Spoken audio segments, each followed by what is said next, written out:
What's going on Thursdays? And we got banjos? What the hell is the world coming to? What's up, new guy? I'm the Degenerate 75. I'm a high-limit DFS player who is here to talk to you about some PGA DFS Showdown. And this is the flagship of my station called the Showdown Hoedown. If you don't know, we do it for round 3 and round 4 every Thursday, or every Friday and Saturday night. But tonight we're doing it on Thursday because, you know, this contest be weird as hell. So if you like the cut of my jib, come check it out. Never forget about the live stream Wednesday, 7 p.m. Lord's time zone as always, which, by the way, somebody told me was the most watched live stream this last week. It probably helps that some of the big names were off, but I don't give a shit. I'm still taking the W. We're still taking it. All right, let's get to it. Hey, make sure you hang around till the end. I will talk a little prize picks. I got to quit blowing off prize picks. And I need to, I'm going to tell you the top players tomorrow who have really good round 3 course history, but you got to hang around till the end, you sweaty bastard. All right. Let's talk about a little week long. How's it going for me? Well, if you go over here to Cut Sweats, use my code. By the way, half off the first month. Best site out there. You know, when you play hundreds of lineups every week, it gets really hard to go in and count and be like, this is how many I have. So I just go over here and I'm like, hey, my contest this week. As you can see, I didn't actually play a ton of volume this week because I really just wanted to focus more on Showdown. So I went and pulled out of most of my, medium level single entry stuff and just kind of spammed a whole bunch of smaller tournaments. So as you can see in the big, what is this? The big $5, the 25K, the $5 ticket, the MME, the 150. That's what the fuck I'm trying to say. You can see things are looking pretty good. We're looking pretty good right here. We have it looks like the cut rate's going to be around 11 or 12%. Willie Z just broke some souls there on 18. But you can see I'm at about 25%. The 5 and 6 is about 32, and I'm at 44. So, we're ahead of the curve there. Let's see what the weekend holds. But you always want to, have more 6 of 6s in the rest of the field because you know as well as I do, you ain't winning a big GPP without a 6 of 6, brother.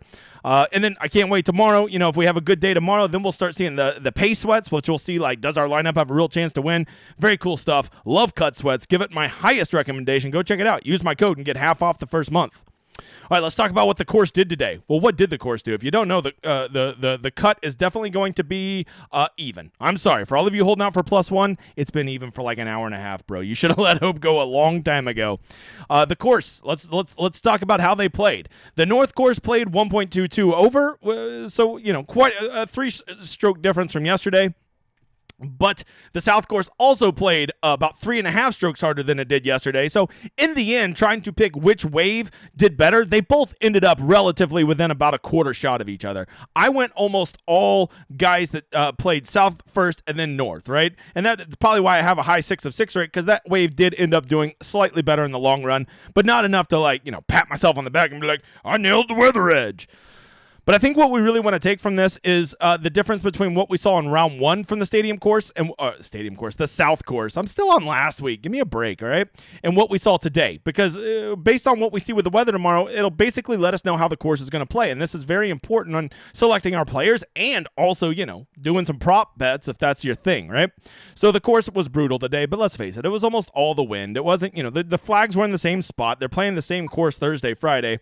So really the only thing that I think is going to protect this course tomorrow is going to be possibly weather and flag placement. The course is about an average. It's going to play right at average par on a normal day. That's my opinion. It's been proven through the first day. Today don't count because today was not normal. All right, let's start with contest selection. Man, I got to give it up. DraftKings, they keep dipping their toe in the water. They almost want to be cool. But then they're like, I can't do it. I get too scared. And then they pull out, right? Probably why they don't have children. So, as you can see, I just make this 200,000 DK. People want to play. I guarantee you this will fill. So if they would make this 200,000, then we're only talking 25% to first, right? That's so much better than this, which is roughly 30% to first. So I don't love it. $20, and then like the prizes. Just go look at 10th place. $750. That's what? $167 to first. Get the fuck out of here. The 555. Let's see. Now this is what I'm talking about right here. This is what I'm talking about. $120,000, $30,000 to first. That's 1 quarter. That's good, right? But look how much more stable all the payouts are. That's just such a better structure. I know most of you aren't playing that. So just go play the $5 tomorrow, man. This $5 is badass. Oh, wait. I lied. I assumed it was going to be badass because they did so awesome with it today. But as you can see, 1/3 of the money to first. Polly, tell them. I don't have it on. Get the fuck out of here. Or you could just go play in the best contest, the one that I fought to get done. Now they've bumped it up to $25,000. The 18 max $10. If you're going to play $200 tomorrow in GPPs and you don't play in this, you go kick yourself in the nuts. Or you DM me, and then I will get a kick you in the nutsagram sent to your house, okay? free of charge. Let's see, 44 looks okay, yeah. But let's talk about some stuff like the $5 single entry is always good. The $1.20 max, beautiful. 10% to first, 40% of that to second. 10th place is 1/10. It's just a very good tournament if you just want to play $20 tomorrow. My dude, my friggin' one of the dudes over on the Discord definitely won the 777 today after winning the $1,500 yesterday. Talk about running hot.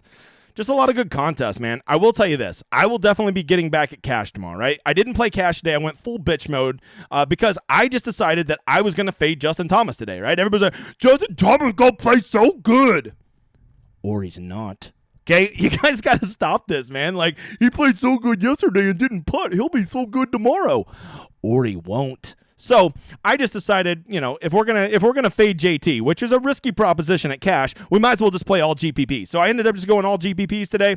Looked like, I don't know, I had some lineups in the top 100. We ain't gonna get there, but it's still a nice day. Faded JT, went like 70% ROM. Very happy with the process. Didn't need to play cash, although I probably would have faded JT and won at cash. But hindsight's 20/20. So I really encourage you to play some cash tomorrow, right? And everybody's going to play frickin' John Rahm tomorrow. Well, John Rahm does certain things to your lineups. I think that there's probably a very viable path to making a good cash lineup tomorrow that doesn't have Jonathan Ramathan in it, okay? Just go look at the good players who are just lingering, right? Xander Schauffele is just a guy that's probably going to go roast this course this weekend, and ain't a soul going to play him, right? I don't know, maybe that's a little too risky for cash, but honestly, Showdown cash is kind of just calculated risk. That's all it is. All right, let's talk about some weather, because if you don't know, the first thing we always check after we've talked about 7 things is weather. And what do we got? Well, it looks like it's going to be heavenly tomorrow. 55, so a little cool, but other than that, not too much to worry about. You see over here, absolutely no wind and no gust. It doesn't even color code, okay? Let's go check out Willy Weather. They're saying the same thing. And, of course, what is this? This is the Weather Channel. I've heard they do weather. They actually have it getting up to about 8 or 9 miles an hour. So they're the only ones that are showing any real gust. I mean, I guess they got it getting up to 6. But anything under 10, I don't really worry about, right? So what that tells me is we need to go back and we need to look at how this course played round 1, because I think that's going to be a lot more telling of how this course is going to play round 3. I think that the real only true defense of this course tomorrow, other than being a long-ass course, of course, is that there's going to be, like some tucked flags and stuff. I have to imagine they're going to want to make it a little bit tougher tomorrow. So I would expect the score to be somewhere between even to maybe 1 over par tomorrow. And so to me, that makes me want to go get guys that are going to get birdies and not just play all these grinders like everybody was playing today. So that's just how that factors in. Here's the problem I run into. I have to get all this content done. I have to go make stuff for my Discord. I have to make the Rosetta Stone. I don't have time to make all my lineups. So how did I get 150 lineups in today? Well, it's simple. I went and used the solver right here, the best optimizer out there. And it'll have all my ownership loaded. It'll have all my projections loaded, everything you need to not just take your player pool and make good lineups, but take your player pool and make the most optimized versions of it. All those lineups you see of me today in the top 100, all of those were made by the optimizer late last night. $25 a month is fucking laughable for something this good. I encourage you to go check it out, okay? Let's get over it, talk about the tournament a little bit. I think this is going to be weird, right? We're going to have to look at events so we can look at how they did on the South Course. Because if you don't know, there's no lasers over at the North Course, so we're not going to be able to have any data from there. So we're going to be looking at a lot of events stuff, right? Because we want to see how they played on the course they're all going to be playing tomorrow, which is, of course, the South Course, the hard one. All right, so first of all, we do need to just look at a good general thing. This is always a good idea to do. Go look at round 2 and just see who scored the best today. Tano Goya. Wait, he's whatever. He ain't Japanese, but you would say Tano Goyo and not want to have a little Japanese in your accent. I dare you to try, you motherfather. Jonathan Ramathan killed it. Sam Ryder, who, by the way, I am a total Sam Ryder slut, is apparently the second coming of Christ. Taylor Moore played good. The Gim Reaper almost backdoored me. He was one of my favorite sleepers this week. Almost got there. All he needed to do was birdie at par 5. He said, no. I just tease. I don't get you there. So guys like that, like, of course, Jonathan Ramathan can go kill it 2 days in a row, go kill it 3 days in a row, go kill it 4 days in a row. The guy is an unbelievable golfer. But like Taylor Moore, Sam Ryder, Tano Goyo, like there's this thing called reality, and it's going to set in eventually. So if you want to go play these guys coming off of a really good round at super high ownership, simply because they're, coming off of a good round. They're up higher in the standings.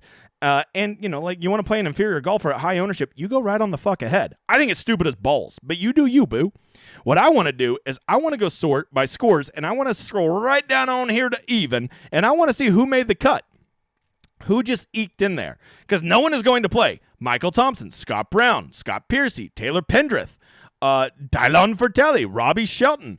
Nobody's going to play these guys. Well, let's make sure Marty makes the cut. He still has to play 18. If you can't tell, I'm trying to get this out really quick. So some of the guys are still finishing up their round. Adam had one. Oh, he played terrible today. Actually, I had him in my $200 single entry today. He did suck. Can confirm, but that don't matter.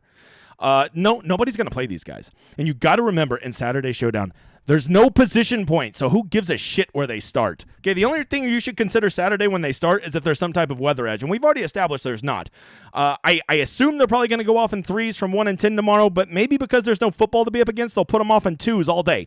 I doubt it because, we have limited time, solstice, shit like that, so they'll probably be going off in 3s from 1 and 10. So I don't really think you can chase a real big weather edge when everybody gets out on the course within an hour.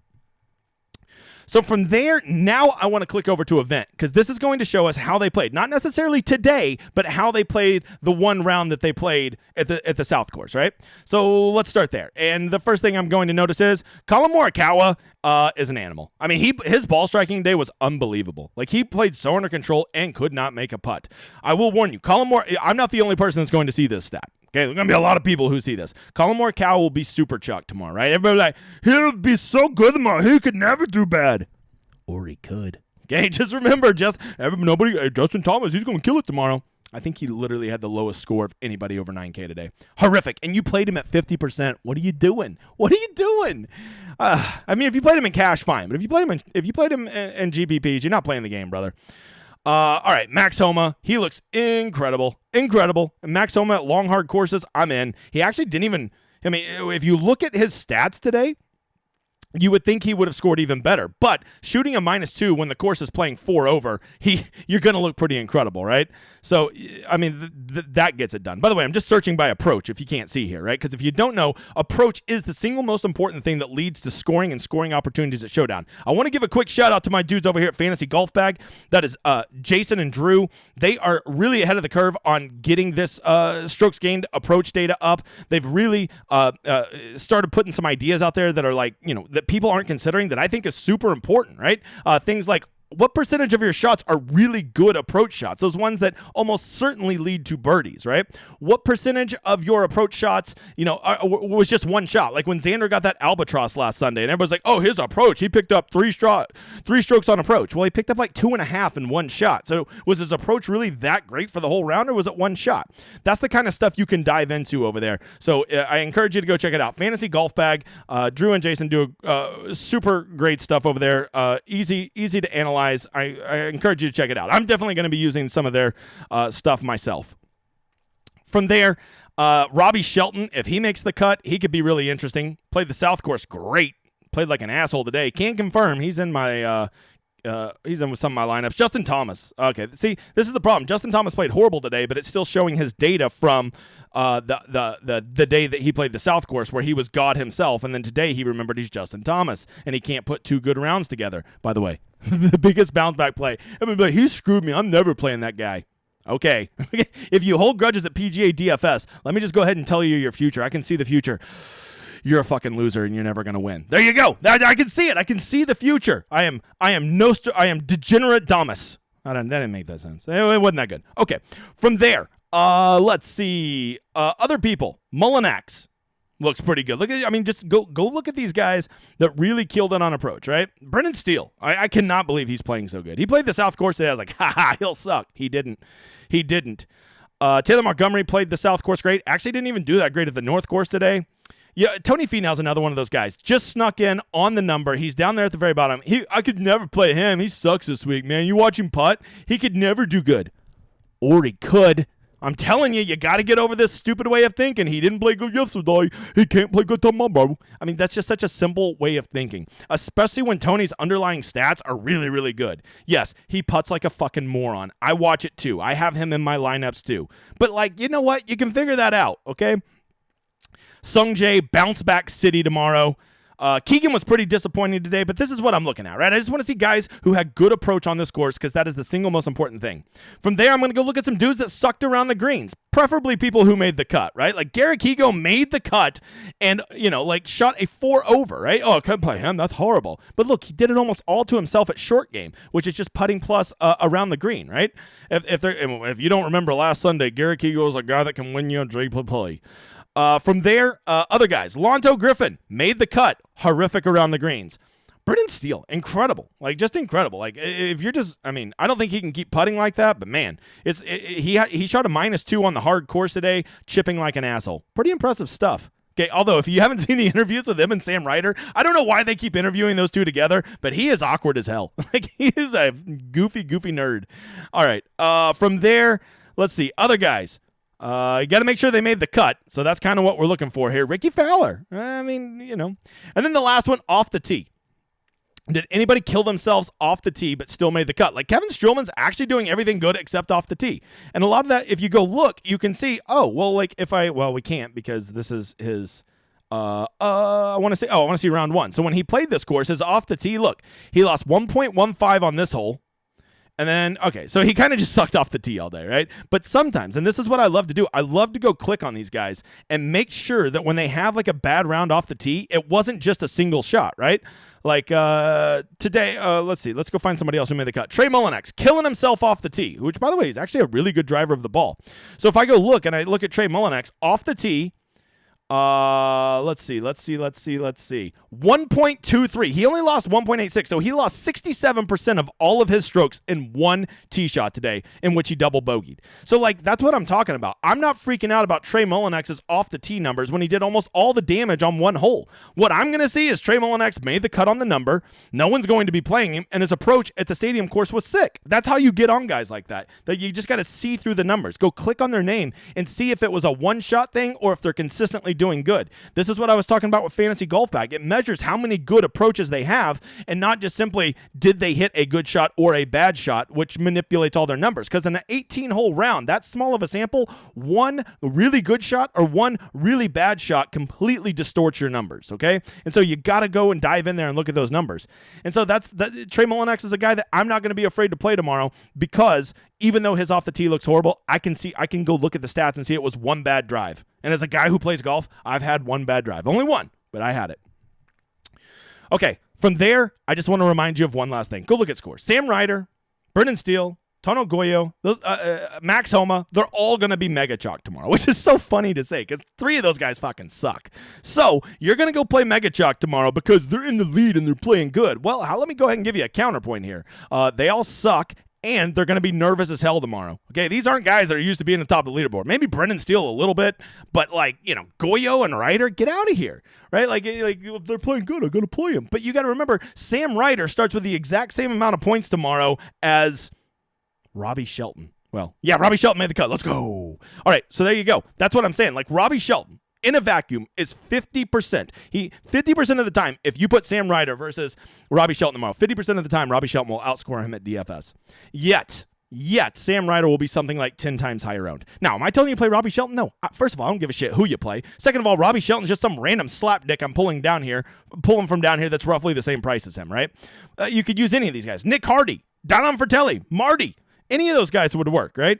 The point is Sam Ryder isn't, just because he's played well the last 2 days, does not make him any more likely to beat these guys. In a straight reality world, okay, just knowing how the world works, he is 50-50 to beat all these guys that are the same talent as him who are starting way down at the bottom. There you go. Maybe even less because he's going to be nervous as balls. Okay, because he's not going to, well, actually, I guess he'll still be playing with his nerdy buddy Brendan Steele, and they can laugh it up after during their interviews where the interviewer's asking them to talk about the other guy's round. What are we doing, Golf Channel? Get out of here. Stupid. All right. You want to know who is the best round 3 scorers that are some nice cheap prices? You want to know some good price picks? Hold on 1 second. I'll tell you. Don't forget to go smash the like if you would. We're trying to get to 3,000 by the Masters. Help my man out. Spread the word. I've heard YouTube won't spread me around because I have an F-bomb problem. Hey, go check out the best website out there. It is dgen75.com. That is my website.